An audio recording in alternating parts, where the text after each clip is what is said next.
வெற்றி மாலை போட்டான் ஐயா கெட்டிக்கார ராசா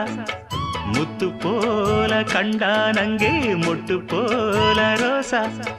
சொந்தம் இங்கே வந்தாள்னு சொன்னாவன் லேசா காணாதத கண்டா அப்ப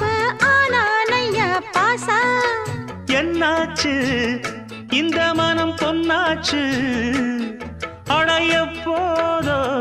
ரெண்டு மட்டும் ஒன்னாச்சு கடவாயா மச்சானே